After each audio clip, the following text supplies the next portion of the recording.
Well, the Green Book, in short, was basically a tool of survival for Black people traveling throughout the country. The first one was published in the 1930s. And so this booklet telling where Blacks could be served, motels, gas stations, restaurants, and so it was very crucial. We have the one site that is listed in the Green Book here locally, basically where African-American travelers and their families could come and stay as they travel across the country. Because they never knew if where they stopped, if they would be served. And I remember it would have been, I tried to figure this out, it's been in the 1960s for sure, and I was pretty young, and we were coming back from Mississippi, and my dad, he was a Korean veteran, electrician, and he would stop at these different places. There was 6 kids, my mom and dad. We're hungry. He would stop, and he'd go in. We'd wait, and he'd come back empty-handed. And he'd get in the car, and then we'd drive somewhere else. And this would go on for a while, and I remember that happening. And I remember we got kind of closer up to the state line around Tennessee, and my dad went into a place, and he came out with these big white bags. It was like, yeah, we scored. We got food now, right? And he bought it back a bunch of tomato burgers, right? And a tomato burger is basically a hamburger with a slice of tomato and mayo. And I hate mayo. But let me tell you, man, that was the best hamburger I've ever had in my life. To this day.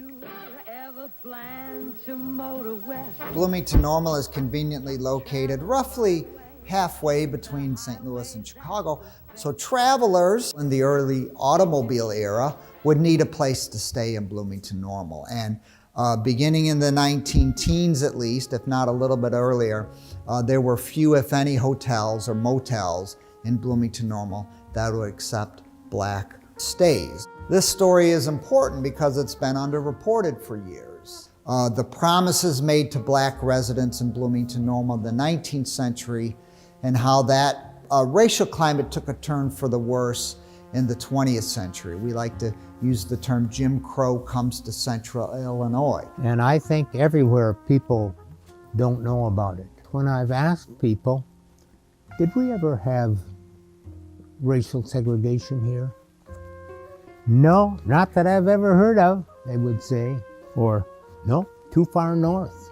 You're wrong. There was widespread racial segregation from the early 1900s into the 1950s. Back in the 1890s, and so there were thriving Black businesses. There were people who were entrepreneurs, and then Dr. Eugene Covington was only practicing African-American doctor here in the early 1900s. And Blacks were voting here from 1870 on and being elected to Bloomington city positions.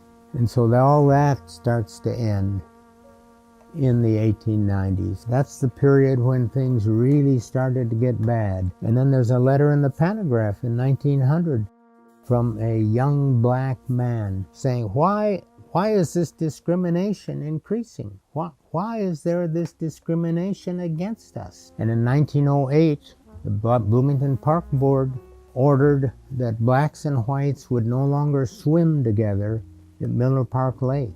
And the Ku Klux Klan got going in the early 1915, 1916, 1920.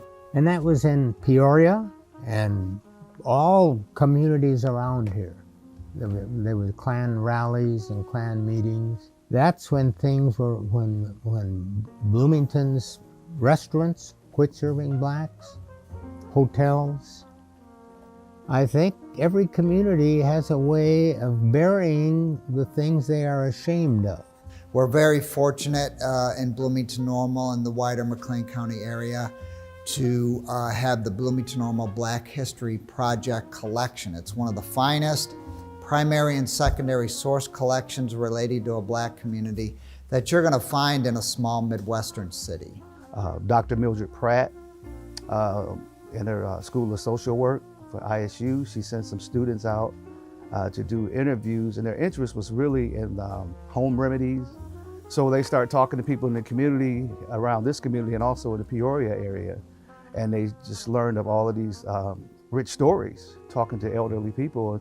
So they was like, hey, let's continue this. And they began to collaborate with the McLean County Museum of History. When it comes to the Rush boarding house that's listed in the Green Book in the late 1940s, we were able to piece together a little bit when it came to the Rush boarding house from the stories local folk were telling.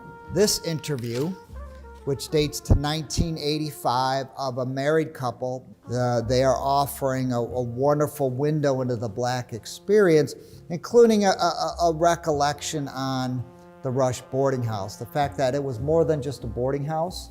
There was, at least for a period there, a pool hall. They had a second-hand thrift shop in the back. The restaurant was in the basement. So they boarded travelers. Sometimes we believe they boarded students that either attended Illinois Wesleyan University or Illinois State Normal University. This was not the only Black boarding house in town. There were boarding houses in Normal, and there were several other more in Bloomington. I think it's important to know as much as you can about any one culture and experience, right? So and that goes with it. The Green Book and why it even existed to begin with is a story in itself, but the cause of that, the root causes of having to create something like that in the first place, I think is something that we all need to understand, if that makes sense. Black history is African American history is American history, as American history is Black history. And everybody should know. We built this country together.